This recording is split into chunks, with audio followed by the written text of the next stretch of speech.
Salut tout le monde, bienvenue au troisième podcast, non même pas troisième, le septième podcast sans catégorie. Je me suis mêlé dans mes chiffres premières. Aujourd'hui, on a un peu un podcast que on va jaser de Gab puis ses premières courses nationales. C'est quoi ses impressions de ça, ses apprentissages, puis est-ce qu'elle était prête? Puis aussi un peu, on va plonger dans son expérience d'être une femme qui veut commencer à racer en bike, puis c'est quoi les contraintes puis les difficultés au niveau de ça. Puis on va peut-être finir sur le temps avec un peu de mon chiolage sur les nouvelles technologies dans le monde de musique avec le Campagnolo Trice Vitesse qui sort, qui c'est ça. Donc, Gab, première course niveau national. Ouais, première course niveau national. Première course dans une température médiocre. Mes impressions, je pense que j'étais prête, honnêtement. Vraiment, là, la semaine avant aussi, j'ai fait le crit régional, ça l'a super bien été. Puis mes entraînements, tout le kit, puis j'étais arrivée quand même bien reposée à la course. Mettons, ce que j'ai appris, premièrement, c'est c'est surtout comment se diriger dans un peloton. Là. Mm-hmm. Comme... Mais c'est ce qui est difficile, ce que j'ai trouvé difficile, c'est que tu dois toujours être vigilant. Là. Puis rendu dimanche, j'étais tannée d'être dans un peloton. Là. J'étais comme tassez-vous. Puis là, en plus, avec la pluie, là, si t'es trop loin, dans le fond, je me suis rendu compte que si je dépassais la moitié du peloton, les filles avaient vraiment moins d'expérience. Tu sais, ça breakait non-stop. Quand tu es dans un peloton de 80 personnes puis que tu breaks dans une ligne droite, qu'il y a comme au moins 40 personnes derrière toi, ben, ça peut faire des chutes. Puis il y a eu des chutes à chaque épreuve. Puis comme j'ai chuté à Montréal, j'étais quand même stressée de ça aussi. Fait que le positionnement, puis ce que j'ai appris aussi, c'est comme justement comment naviguer. Fait que si tu pars trop loin dans le peloton, comment remonter sans te faire boxer, là, vraiment rester pris dans le milieu. Puis ça, puis ce que j'ai aussi trouvé un peu difficile, c'est surtout mentalement. Là, le samedi, on avait 2 épreuves dans la même journée. Là, c'est ce qui est dur, ce que tu sais pas au début, c'est comment gérer ton échauffement. Est-ce qu'il faut pas que tu arrives trop d'avance? Là, en plus, il pleuvait, nous, on n'avait pas de tente pour s'échauffer. Fait qu'on s'échauffait à la pluie. Là, qu'est-ce que tu vas mettre? À quelle heure il faut que tu ailles t'inscrire? Fait que c'était plein de nouvelles choses, mais je pense que j'ai vraiment appris comme en peu de temps. Ouais. Puis pris de la confiance surtout. C'est sûr que le week-end, avec quatre courses en pluie, 3 des 4 courses qui sont en peloton, ça fait ça fait vraiment exagérer les effets d'être dans un peloton, puis tout ça, puis l'importance de rester vraiment dans le premier tiers de le peloton. Donc c'est sûr que ça fait amplifier tout ça, puis c'est dans notre équipe de filles au centre catégorie, vous êtes 4 des 5 qui sont des anciens triathlètes. Puis je pense que beaucoup des filles sont en train de comme ce week-end, on va en catcher que comme c'est pas nécessairement le fitness qui détermine, tu vas être la personne la plus en forme dans la course. Mais ça veut pas dire que tu vas automatiquement gagner. Le tactique puis le jeu, les commandes de place puis comment utiliser son énergie est tellement plus important que le fitness. C'est comme si le fitness est il y a comme une seuil minimum acceptable pour pouvoir participer à la course, puis participer à la course dans le sens que tu veux vraiment être actif dans la course. Après, c'est comment tu utilises ce que tu as de plus que ce minimum. Quand tu as besoin de faire X nombre de watts par kilo pour X nombre de minutes pour arriver dans la course dans une bonne position. Puis après ça, c'est comment tu utilises ça après pour te mettre dans une meilleure position. Ça n'a aucun rapport avec ton niveau de fitness et tout ça. Non, c'est ça, puis c'est ce que je trouve difficile au début de la saison.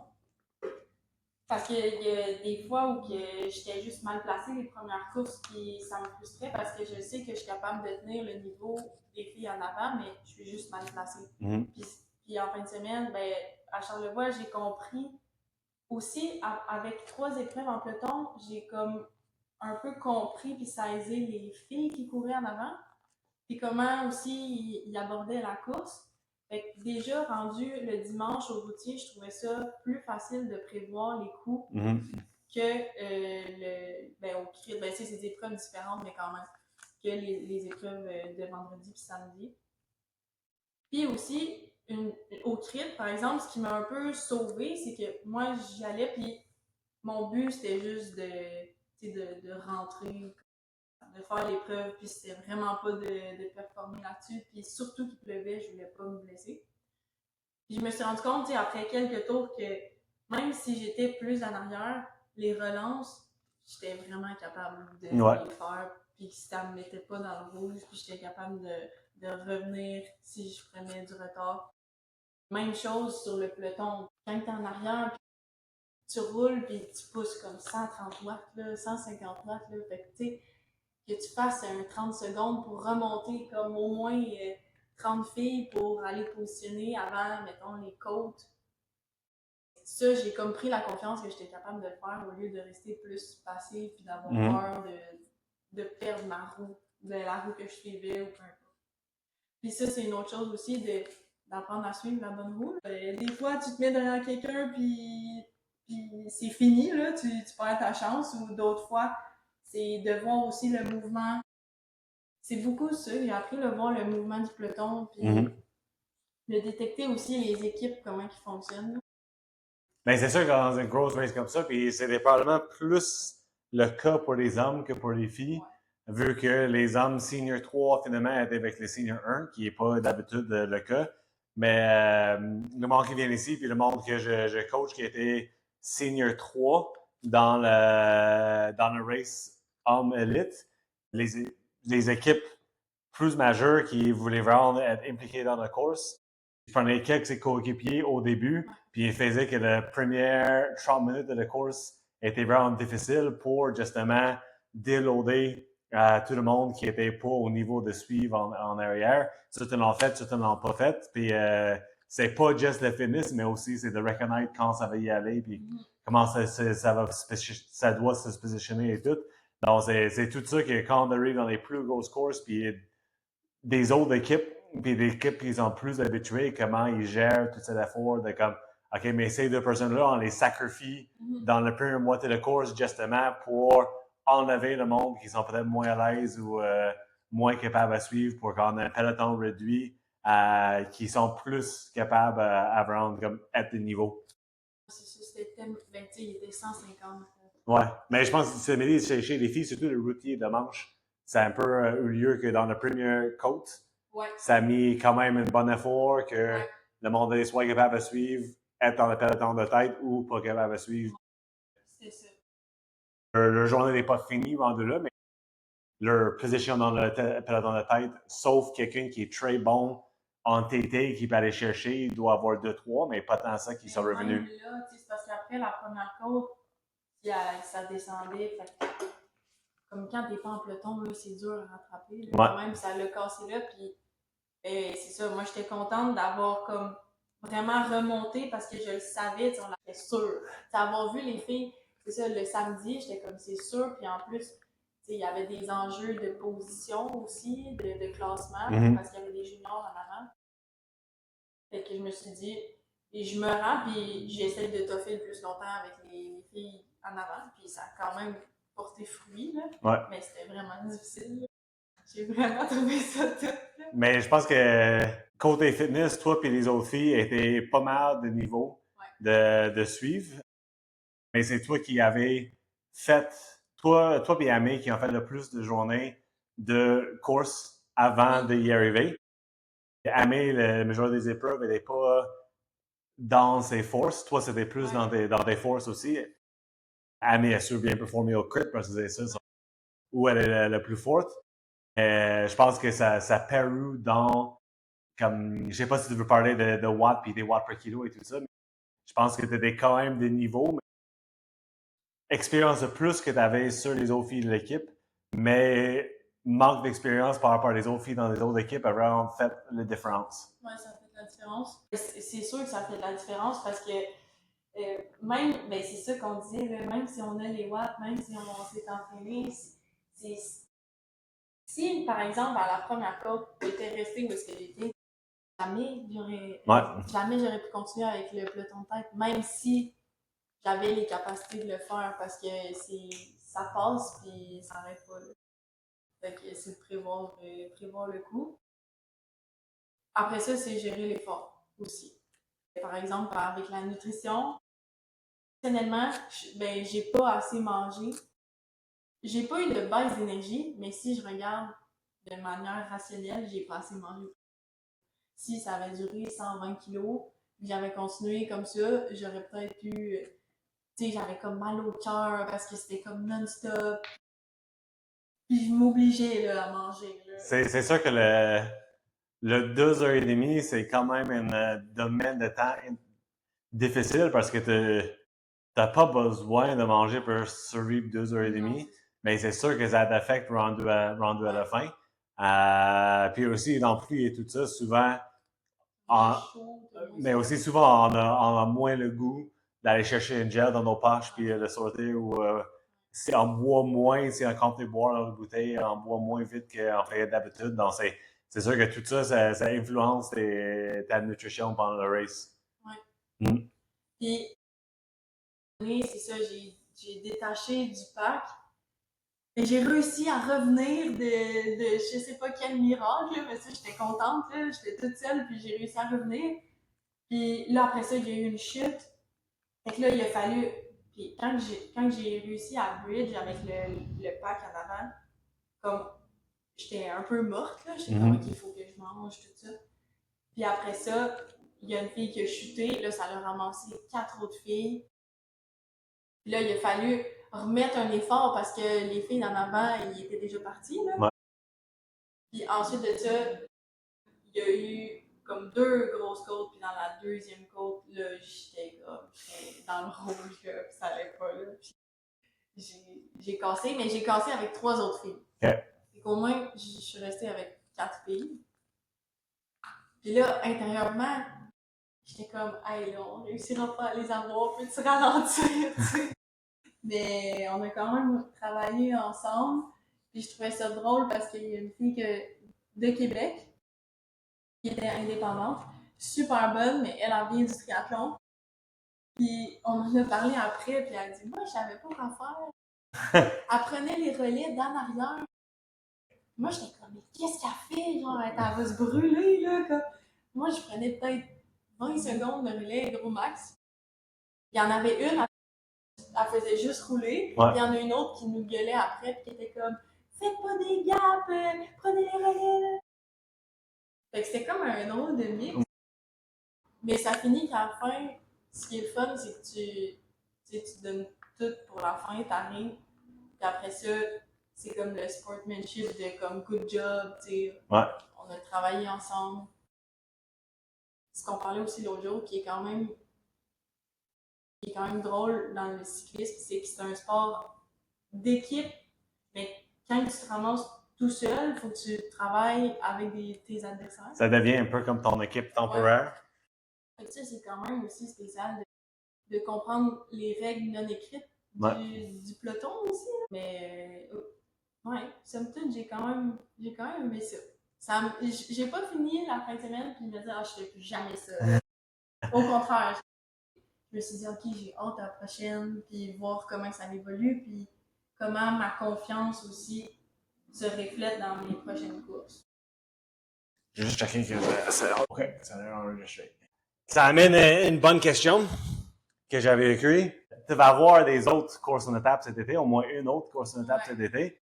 C'est quoi les leçons, des choses ou whatever que tu as appris le week-end passé que tu vas travailler pour la prochaine? La première chose, c'est le positionnement au départ. Ouais, ça c'est Ça, c'est un classique de le monde qui sont gênés de ne pas penser à. Ne pas penser à que tu mérites d'être plus en devant ou whatever, puis se placer en arrière, mais te mettre tellement dans une position désavantagée, même si tu as la force pour remonter, puis tu réussis à remonter, mais si tu passes 5 minutes à 10, 15, 20% de plus de watts juste à remonter, probablement c'est plus que ça, c'est l'effort que tu aurais pu conserver pour plus tard.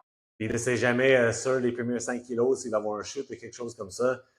C'est sûr que le plus tu es loin en arrière, le plus de chances tu en as pour avoir une chute aussi. Mais c'est vraiment ça. Même que des fois, c'est l'espace qui te Ouais. contraint. Si tu peux pas dépasser la ligne, là, tu veux monter, mais il y a des filles partout. Et souvent, le peloton est vraiment comme nerveux, les premiers kilomètres de course. Le positionnement au départ, mais ce que je trouve difficile, c'est que des fois, les filles, ils vont se placer 15 minutes avant le départ pour être sur la ligne. Des fois, c'est 10 minutes. Des fois, c'est 20 minutes. Le crit, on a entendu là, vraiment longtemps, là, à pluie, là, au moins comme un 20 minutes. Là. Ouais. C'est ça qui est comme. Je trouve qu'il n'y avait pas de standard. Là. Non. Ouais. Tu te places, puis après ça, tu avances à la ligne. Et ça, c'est la première chose que je veux améliorer. La deuxième chose, ça serait de me faire plus confiance, de moins, plus tenter des choses au lieu de suivre de suivre les décisions qui sont prises dans le peloton. D'être plus actif, agressif, de dicter les tactiques puis le pace, c'est pas juste essayer de survivre. Mais on dirait que ça, je trouve ça difficile. C'est comme au départ, mettons, les filles qui se mettent en avant, je comprends pas pourquoi ils se mettent en avant. Pourquoi? C'est la première ligne. Parce qu'on me dit qu'il fallait jamais être en avant dans une course de bike. Ouais. Mettons en échappée ou peu importe. Ouais, mais si, mettons, si on prend par exemple un crit, si tu es sur la ligne en avant, puis tu manques ton clip-in au début, c'est pas toi qui va être freiné par quelqu'un d'autre qui est manqué son clip-in, c'est toi qui va freiner tout le monde derrière toi.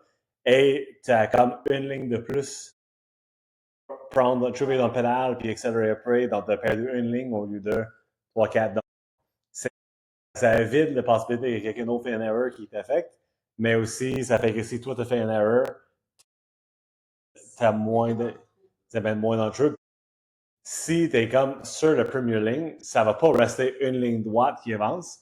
Il va finir par avoir une personne qui vient avant. Puis souvent, ça arrive presque chaque semaine quand on a nos crits régionales qu'il y a quelqu'un qui lance une attaque dès le départ. Puis si ton objectif est d'embarquer dans une étape très tôt, ou si ton rôle pour ton équipe est de ne pas laisser une attaque aller seul, mais si tu es sur la première ligne, tu es prêt à réagir à ça comme plus rapidement possible. Et si ça n'arrive pas, mais tu soft pédales quelques secondes, puis tu arrives troisième, quatrième roue, naturellement, de reculer pour arriver dans une bonne position, pas dépenser de l'énergie pour arriver dans une bonne position. Ça te laisse plus d'options à te mettre tout de suite sur la première ligne. C'est une bonne explication. Mais il y a quand même toujours. Ouais. Mais ces personnes-là, ils font quoi? Pourquoi ils sont en avant? Mais des fois, c'est. Mais je comprends que ça roule. Ils ont des rôles pour leurs coéquipiers, c'est ça qui est leur avantage.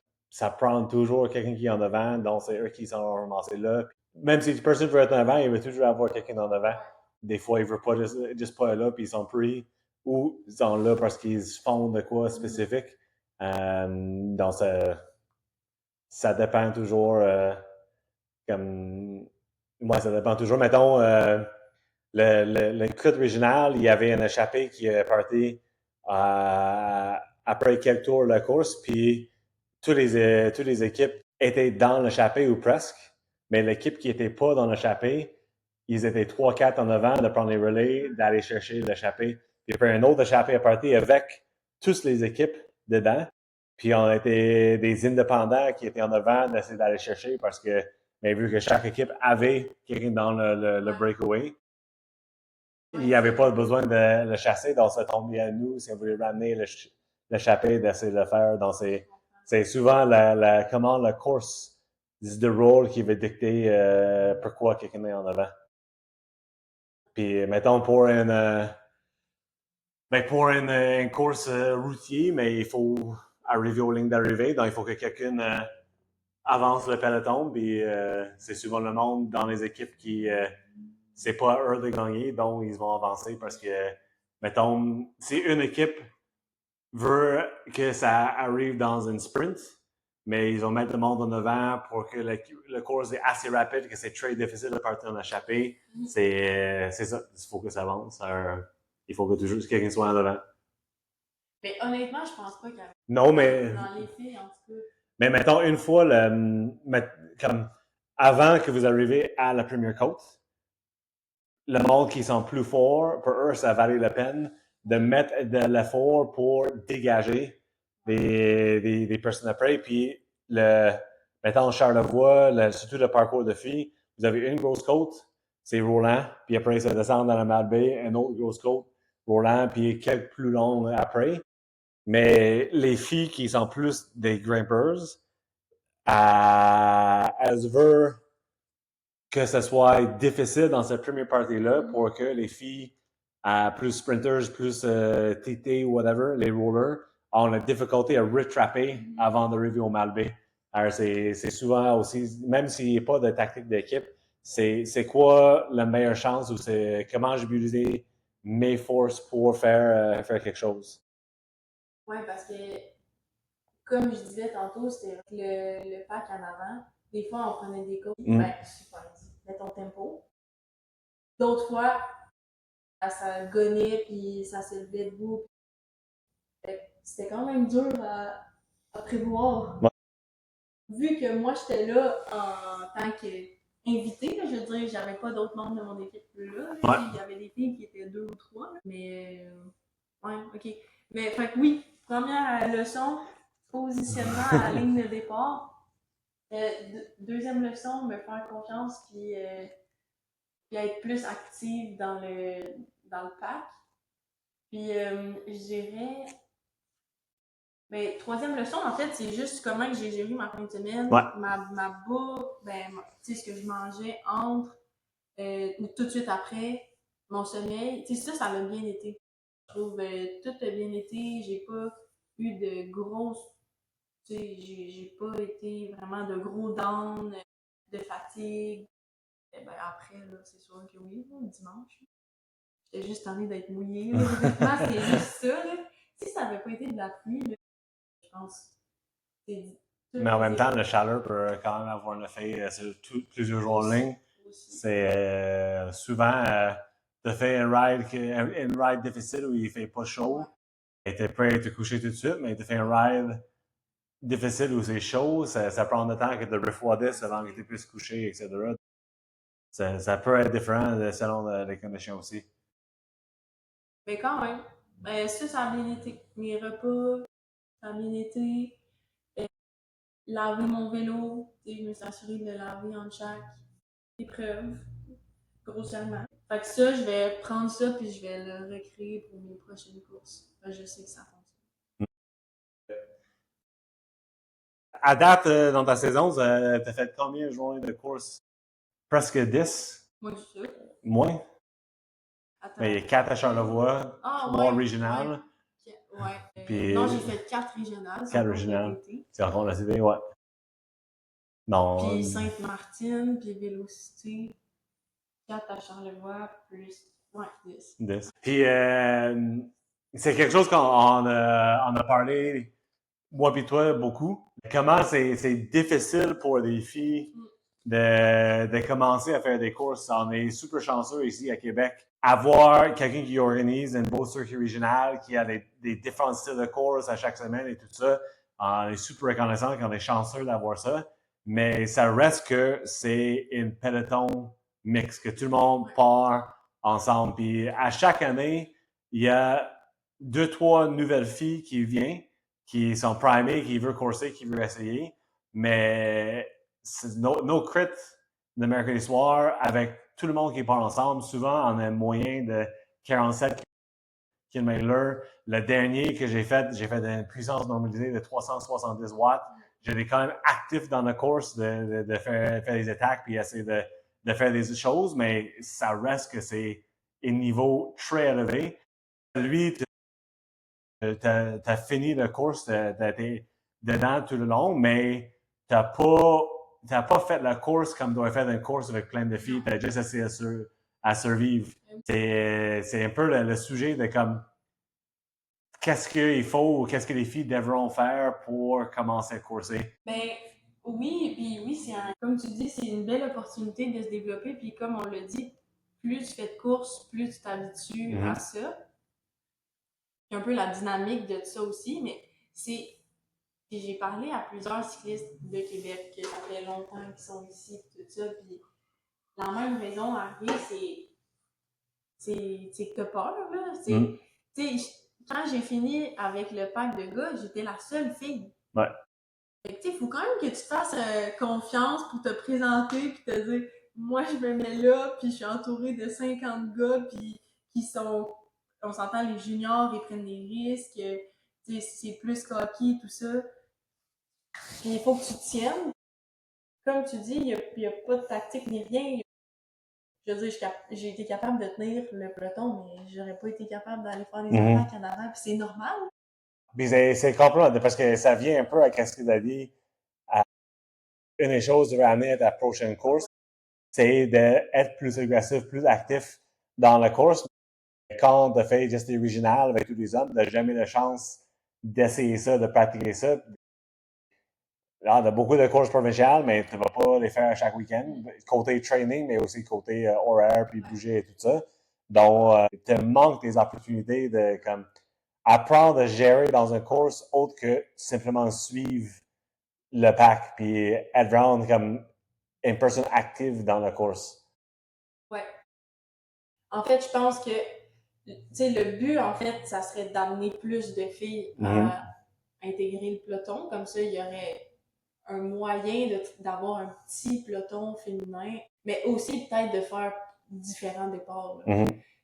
Mettons, je pense, mélanger femmes seniors avec peut-être maître puis S3, puis garder juste un peloton de S1 puis de junior. Ou, tu sais, il y a moyen de faire ça quand même équivalent, parce que c'est sûr que si on met juste femmes puis senior 3, je pense qu'il n'y aurait pas tant assez de monde.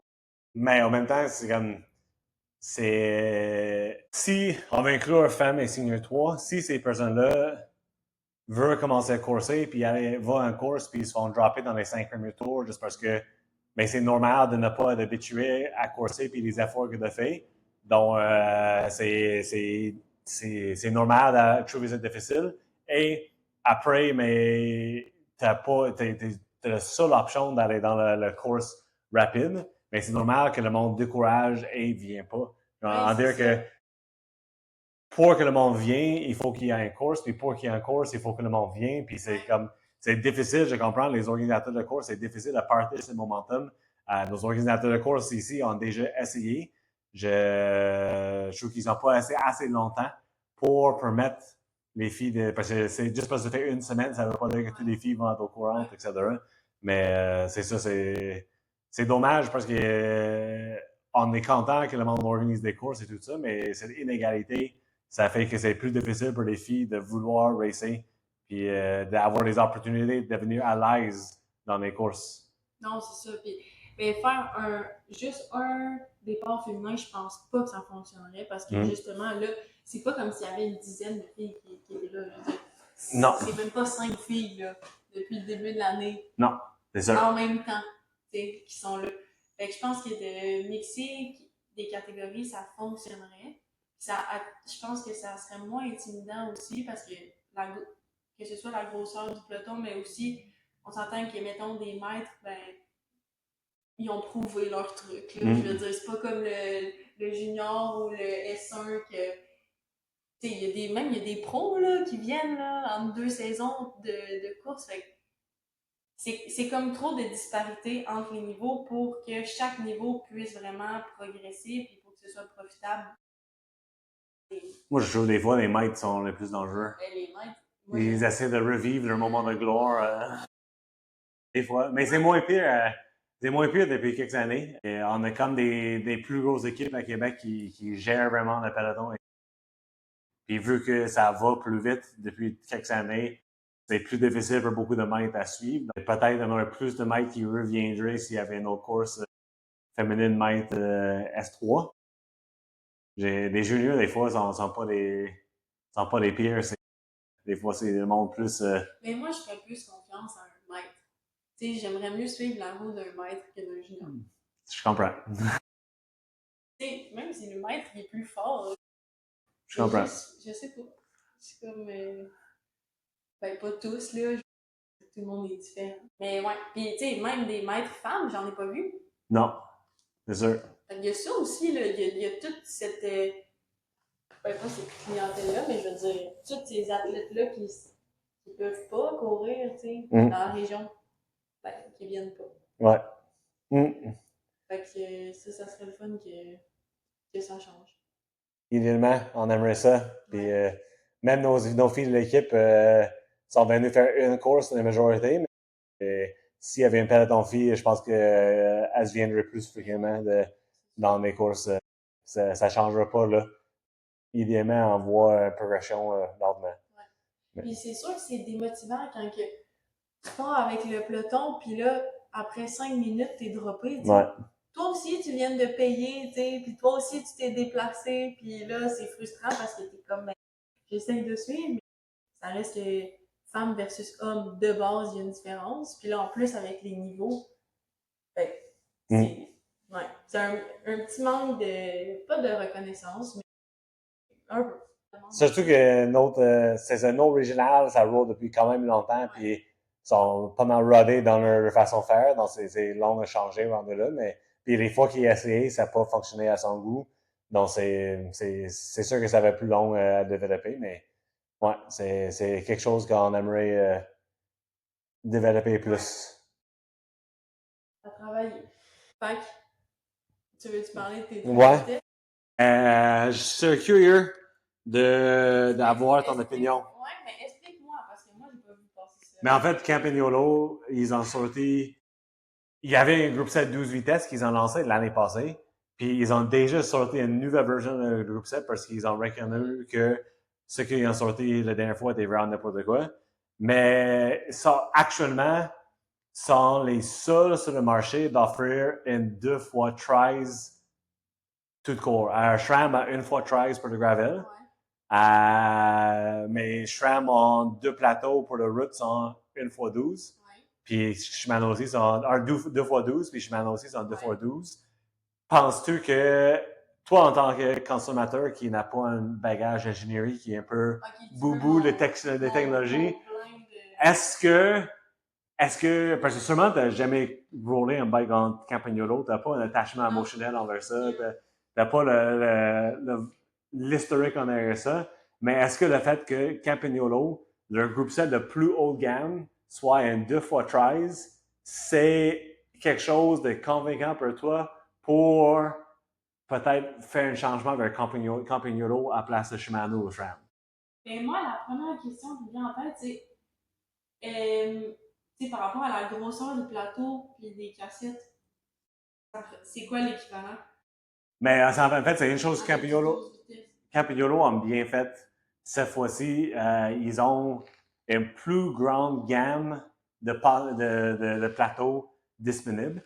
Je pense que le plus petit, c'est une 45-29, que ça, c'est l'équivalent de ce qui est disponible en gravel chez Shimano, mais qui va jusqu'à, je pense qu'il y a une 56 à 40, qui est quand même intéressant, mais la même chose, équivalent chez SRAM et Shimano. Puis les cassettes, il y a des offres qui sont équivalentes. Ils ont genre 11, 29 puis 11, 36 qui sont disponibles. Quand même les mêmes ranges que les autres. Parce que le fait d'avoir une vitesse de plus, c'est que tu as un moins gros gap entre tes résistances. Théoriquement, oui. Théoriquement, je vois pas l'avantage. Parce que si, mettons, tu rajoutes. Parce que dans le fond, tu rajoutes une cassette. Mais tu rajoutes un pignon à ton cassette. Puis j'ai amené un point que de rajouter un pignon à ton cassette dans le même espace total sur ta roue. Parce qu'ils n'ont pas élargi le corps des cassettes, ils ont juste rentré un autre là-dedans. Les cassettes sont plus minces. Les cassettes sont plus minces, les chaînes sont plus minces. Fait qu'il y a plus de chances que ça saute. Mais où tu uses tes choses plus rapidement. Ouais. Mais c'est quand même spécifique à un type de cycliste, non? Je veux dire. Mais en fait, ils ont essayé de sortir ça à faire des plateaux 44-29. Il y a 45-29. Mais c'est presque un plateau de gravel, c'est presque des plateaux de touring même, que ça ouvre à une plus grande gamme de cyclistes qui ont besoin de gear plus basse. Ça, je suis 100% d'accord. Moi, mon avis personnel est que, comme, en atteindre, puis c'est sûr que chaque personne va dire le nombre de vitesses qu'on avait quand ils ont commencé le cycliste, c'était le bon, puis après ça, c'était juste d'extra. Mais pour moi, moi, j'ai commencé à 10 vitesses, puis je trouve que quand on atteint le 11 vitesses, on avait atteint comme... C'est là qu'on avait tous les avantages sans beaucoup d'inconvénients. Puis après ça, on a commencé à passer à avoir des inconvénients. Dans le sens que à 11 vitesses, mettons de mettre une cassette 1132 en arrière, pour la majorité des personnes, tu en avais en masse de range, d'avoir des plateaux pour aller vite sur les plats, mais aussi pour grimper. Puis il y avait les possibilités d'aller vers un 11-34 en 11 vitesses, qui avait des gaps un peu plus larges, mais pas si pire quand même. Mais moi, c'est ça que j'ai. De 11 vitesses, ouais. Mais je pense que c'était pas de 11-34. 11-32, ouais, c'est ça. Dans 11-32, c'est comme... C'est 11-32 avec un 52-36, c'est comme le meilleur ratio passe-partout que tu peux avoir. Mais avec 11 vitesses, tu as quand même une chaîne qui est assez gros, des aussi gros plaques et tout ça. Les différences de l'épaisseur de plaques sont quand même minuscules, mais en sciences des matériaux, en comme le machinage et tout ça, il y a une différence de comme quelques centaines de pouces. Finalement, ça finit par avoir un énorme effet. Moi, personnellement, je trouve que avec 11 vitesses, je mettais une chaîne neuve sur tous mes bikes au début de saison, puis je garde la même chaîne. Et souvent, mon bike qui est allé sur le trainer, je mettais une nouvelle chaîne en hiver. Et après, rendu au printemps, je mettais une nouvelle chaîne sur tous mes bikes. Alors, je passais à travers de une chaîne par bike par saison. Même des fois, les bikes que je roulais moins souvent, je pouvais garder plus longtemps. Puis en faisant ça, mais mes cassettes étaient bons pour 3-4 chaînes avant que j'avais besoin de remplacer mes cassettes. Mais maintenant, avec le 12 vitesses, je pense que l'année passée, avec 12 vitesses, j'ai passé à travers de 6 chaînes totales. J'ai vraiment passé à travers les chaînes plus vite. Et avec ça, mais j'ai fait le 3-4 chaînes par cassette dans une saison. Donc, j'ai eu à remplacer mes cassettes au début de saison aussi. Donc, c'est comme oui, on a une gear de plus. Oui, tu peux avoir un 11-34 avec un meilleur espacement que tu avais avec 11 vitesses, en 12 vitesses. Mais tu uses ton équipement plus vite et l'équipement est plus cher. Donc, c'est comme, ça pour moi, c'est un trade-off que avec 12 vitesses, je le comprends, mais avec 13 vitesses, moi, je n'irai pas vers le 13 vitesses pour exactement cette raison parce que, mais si on suit les tendances, je vais remplacer ma chaîne à chaque mois. C'est pas compatible avec rien. C'est pas compatible avec rien dans tout ça. Donc, c'est comme. Moi, je trouve que le passage à 13 vitesses, c'est quand même superflu. On a moins d'avantages, on a moins de gains avec comment les bikes sont faites actuellement pour les plus de désavantages. Parce qu'en fait, pour que ce soit pour enlever ça, il faudrait qu'il y ait plus d'espace. Ouais, c'est ça. Il peut y avoir plus d'espace en chaque pignon, puis le chaîne peut être plus épaisse. Absolument. Mais là, tu arrives à le. Si tu as plus d'espace dans tes pignons, ton croisé de chaîne va être plus grande, on peut utiliser tes chaînes plus vite. C'est ça, moi je pense qu'on a pogné le sweet spot à 11 vitesses. Peut-être 12, mais je pense 11 est mieux. Je pense pas. Je pense pas que 13 vitesses, ça va probablement être un facteur convaincant pour beaucoup de monde.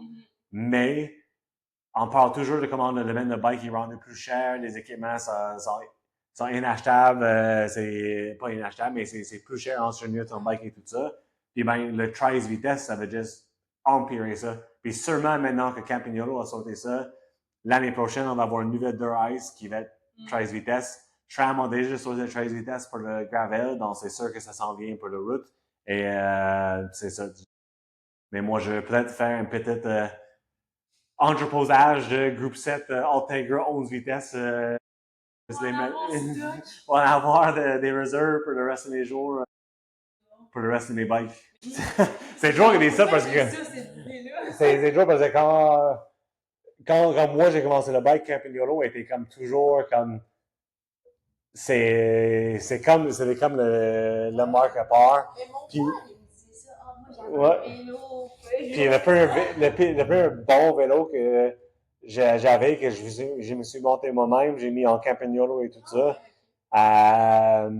Mais c'est juste que Campagnolo puis Campagnolo n'a pas été présent sur les bikes OEM que tu achètes dans un shop, sauf quelques marques niches. Donc, c'est sûr que dès là, le monde achète toujours des bikes en Shimano et SRAM et ils restent avec ça. Et on dirait que c'est juste le monde qui veut spécifiquement des Campagnolo qui allait acheter ça pour faire un montage custom. Puis après ça, mais je dirais entre 2016 puis depuis 2016, les choix que Campagnolo faisait dans leur développement étaient vraiment douteux. Ils essayaient de faire électronique puis ça marchait pas bien, ils n'étaient pas aussi à jour. Leur passage de frein sur jambe, de frein sur disque, leur première version était douteux. Ils sortent toujours les choses avec, mettons, si t'es un bike shop ou t'es quelqu'un qui fait le mécanique chez toi, tu as plus ou moins besoin d'une set de UT, puis tu vas faire tout chez SRAM et Shimano, sauf quelques particularités, mettons 2 kits de bleed de frein différents. Mais si tu vas chez Campagnolo, tout est différent. Okay. Les pieds de pignon pour enlever les cassettes, c'est différent. Tout est différent. Donc, tu as comme besoin de t'équiper. Si tu avais toujours les bikes en Shimano, puis tu voulais aller vers SRAM, c'est pas compliqué, mais si tu veux aller vers les Campagnolo, il faut que tu rééquipes ton atelier au complet. Donc, c'est ça qui est des freins aussi, mais ils se font des super bonnes choses, mais ils n'ont pas tant suivi les besoins de marché tant ça. Puis ça va avec beaucoup de marques italiennes qui sont ils se visent sur leur ils se visent sur leur réputation en chien, mais ils n'ont pas encore updaté avec le reste du monde. C'est ça. Toujours avant le nouvel groupe 7, c'est toujours plus d'opinions, plus d'opinions, plus d'opinions. Puis là, on est comme rendu à un point où ça avantage plus le monde, mais c'est un coup marketing. Et je pense toujours pas qu'ils ont comme cherché qu'est-ce que le monde veut. Mais est-ce que ça existe depuis plus longtemps que Shimano? Shimano, ça existe depuis. Shimano, c'est le plus vieux. C'est quand est-ce que Shimano a commencé? Parce que Shimano font aussi des choses de la pêche. Puis ils ont déjà fait des choses de ski puis de snowboard. Puis si tu appelles chez Shimano, c'est Shimano Fishing and Cycling. Le pêche, je pense que ça fait une plus grande partie de leur chiffre d'affaires que le bicycle. Mais je pense que c'est en 1920, ils ont fait leur premier composant de bike dans vraiment une vieille compagnie. Campagnolo, c'est autour de 1954, je pense. Autour de. Mais ça se peut que j'ai pas raison. Ça se peut que ce soit plus vieux que ça, mais c'est autour de ça. Puis les SRAM, je pense que SRAM, c'est 2005. OK, vraiment plus. Ouais. Puis là, on commence à avoir des fabricateurs de groupe 7 direct de la Chine qui sortent des choses quand même très intéressantes, mais c'est juste pas très disponible ici encore. Moi, je serais pas surpris qu'en 2026, on voit un vélo, probablement de Giant, monté en wheel top directement. De Chine? Avec un groupe chinois, wheel top, ou quelque chose de même qui vient avec ça de base OEM. Puis c'est ça, vraiment être un changement. Quand... c'est des bikes qui sont faites. Non, mais c'est aussi le groupe 7. Si tu check ça, le groupe 7, sur papier, le groupe 7 L2 Electronic a des performances qui sont comme entre 105 et Ultegra, mais à un prix qui est plus proche à la Tiagra, en bas de 105. Donc, si au lieu de... Parce que c'est toujours comme... Quand de magasin des bikes, t'as toujours comme le bike en carbone monté en Tiagra, qui est comme... Ça, c'est là pour un bike de carbone qui coûte tel prix. C'est pas nécessairement un bon achat. Moi, personnellement, je trouve que quelqu'un est mieux d'acheter un bike en aluminum en 105 qu'un bike en carbone en Tiagra. C'est toute une autre conversation. Mais si un groupe 7 électronique qui sort à un prix semblable à Tiagra, mais ça pourrait remplacer ça sur cette bike, cette première bike dans la gamme carbone. Et tu pourrais avoir un bike carbone, roue aluminum, vitesse électronique, qui est autour de 3000, 3500. Maintenant, un TCR à ce prix-là, mais avec une vitesse groupe 7 électronique au lieu d'un groupe 7 Tiagra. Donc, c'est là que je pense que ça va rentrer plus que autre chose. Mais je pense que ça va arriver en 2026. Puis est-ce que c'est les mêmes outils pour ça? Ça dépend lequel, mais en général, oui. En général, c'est juste qu'on a tellement l'idée que... Ça, c'est une autre conversation que je peux avoir longtemps. Toute la guerre des tarifs avec la Chine actuellement en US, c'est justement parce que toutes les connaissances de manufacturing sont faites sont rendues en Chine. Il y a eu des marques de US, surtout des fabricateurs de câbles. Je prends par exemple Allied, c'est un fabricateur de câbles haut de gamme. Puis quand ils ont commencé en 2000, je pense qu'ils ont sorti leur premier bike en 2016 ou 2018. Mais quand ils ont commencé, leur message était vraiment nous, on veut ramener la fabrication de carbone aux US, puis on va développer des connaissances au même niveau qu'il y a en Taïwan, en Chine, en Vietnam. Puis c'est vraiment ça leur ethos. Mais cette année, ils ont sorti un bike, puis ils ont transféré la fabrication de US à Taïwan, parce qu'ils ont dit, ça fait 5 ans qu'on essaie, mais on n'est pas capable à fabriquer les choses aussi bien que eux, parce que c'est là qu'il y a toutes les connaissances. Donc, ils font la conception initiale aux US. Après, ils font fabriquer en Taïwan et ils ramènent les câbles tout nus aux US pour les faire peinturer. Alors, même les marques qui essaient de faire plus de fabrication US sont en train d'aller vers overseas parce que l'expertise, même pas juste pour le prix, l'expertise est là. Mais ça a juste nourri un hub de spécialistes. Puis, je pense que le bike est pas loin d'être un des pires domaines pour ça, parce qu'un bike est, mettons, versus une voiture, et shipper une voiture de l'Asie à ici, ça coûte super cher dans la différence de prix de le faire fabriquer ici, ça vaut la peine. Un bike, c'est assez léger à shipper. Tu peux les mettre tout dans des boîtes, puis dans une boîte de shipping, tu peux avoir des centaines de bikes. Donc, c'est assez haute technologie avec le carbone, avec l'électronique et tout ça, que ça vaut la peine de fabriquer là-bas et le shipper ici versus le faire fabriquer ici puis pas avoir le shipper. Donc, le bike est comme le pire objet consommateur pour cette différence de connaissances. Ouais, c'est sûr que le vêtement, c'est une autre chose. Mettons plus spécifique. Plus spécifique, mais plus haut de gamme, mettons. Pas un besoin. Donc, ça, c'est un sujet que je peux... Parce que dans mon travail d'adulte, on demande toujours les mêmes questions. Est-ce qu'on fait fabriquer ici ou est-ce qu'on fait fabriquer ailleurs et tout ça. Puis l'argument de faire fabriquer ici, sauf en très petit échelle, est difficile de justifier. Mais c'est peut-être un autre podcast qu'on va faire avoir de comme tout mon point de vue d'ingénieur qui ne travaille pas dans le domaine de bike. Qu'est-ce que je vois dans le domaine de bike qui est un peu bizarre. Pour un autre. Et un autre. Merci, Gab.